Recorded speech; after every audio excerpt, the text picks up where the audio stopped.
legit na kumikita ng pera guys. So yan, nag-cash out tayo kanina ng 5,000 mga idol. Tapos ito naman yung balance natin sa GCash. 3K lang yan guys kasi nag-transfer na ako sa bangko natin mga idol, no?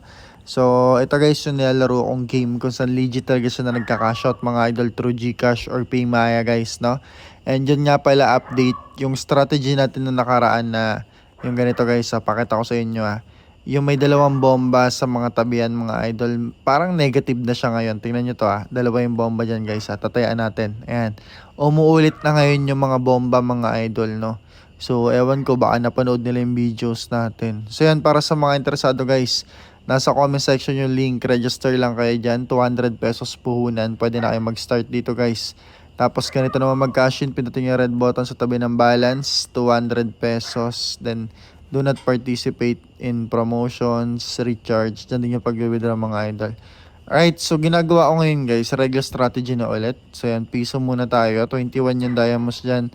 4 yung bomba. Ilag-ilagan nyo lang yung mga idol. So ano muna tayo guys, warm up muna tayo, warm up. Alright, so ngayon, countdown na tayo ng 5 beses na patalo. So bakit tayo nagpapatalo ng 5 beses mga idol? So kailangan yan guys para ba maano nung game na uy yung player ko sunod-sunod na yung talo. So bibigyan niya tayo ng chance naman na manalo.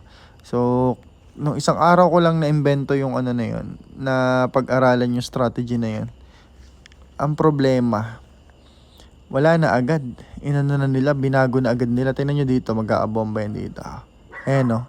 Di ba kanina dalawa yung bomba dyan? Tapos nung inulit natin, may isa na ulit na bomba. So ngayon, balik tayo sa regular strategy mga idol. So tayo ngayon pang 5. Ayan o. Eto, pag ganyan, nandiyan yung dalawang bomba, delikado na yan guys. Balik tayo sa piso. Mamaya ulit tayo tumaya. Ayan o.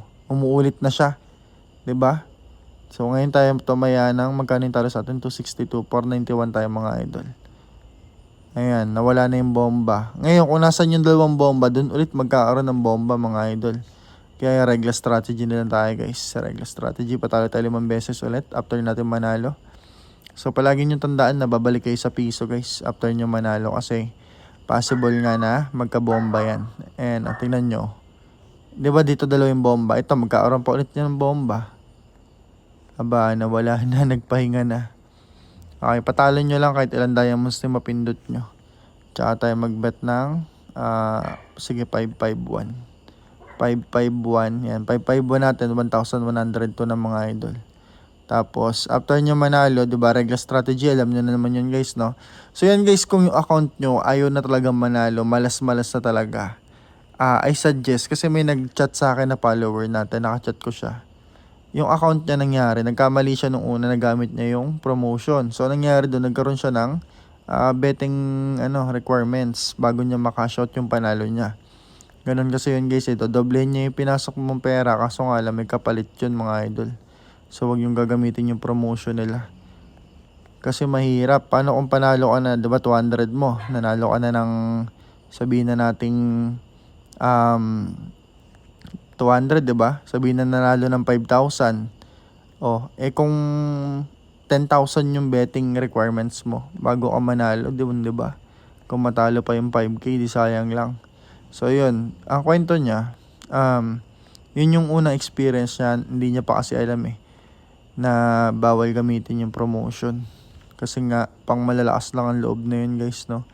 So yun yung nangyari sa kanya. Tapos yung account niya guys, lagi na siya natatalo dun sa account niya.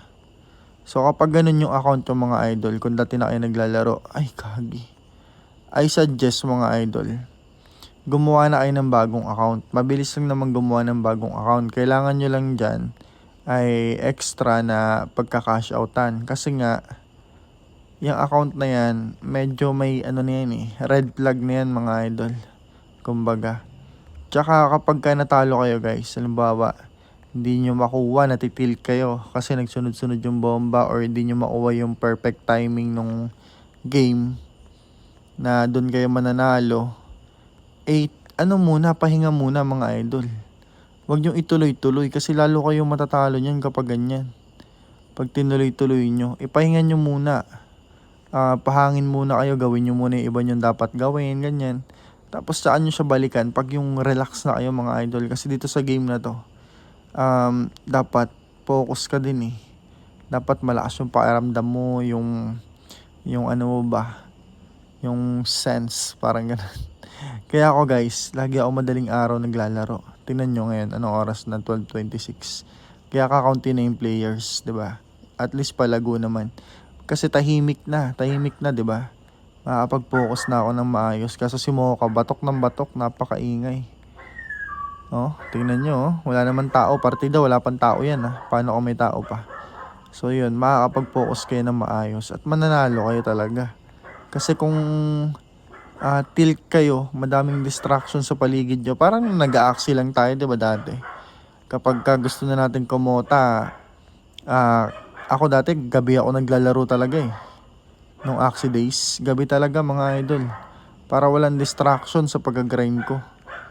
Kasi mahirap pag may distraction eh. Talagang majijiji ka.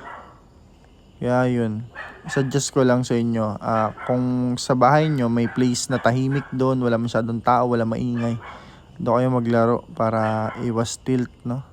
Kasi 'di ba, nakakaasar pag may ginagawa ka tas napakaingay nung mga tao sa paligid mo. Ay gagi. Balik tayo sa piso. Okay. Meron pa din. Yan guys pagka natalo, balik sa piso. Bihira lang yung sinusundutan ko ng ano eh. Magkano tayo? 700. Sige, 1,310 tayo. Alright, so bawi na, panalo pa. So, piso ulit. Tapos patalo ulit tayo 5 beses. Ganun lang yun guys, no? Para chill lang dapat ang vibes. Chill vibes lang tayo para goods na goods. Paldo talaga.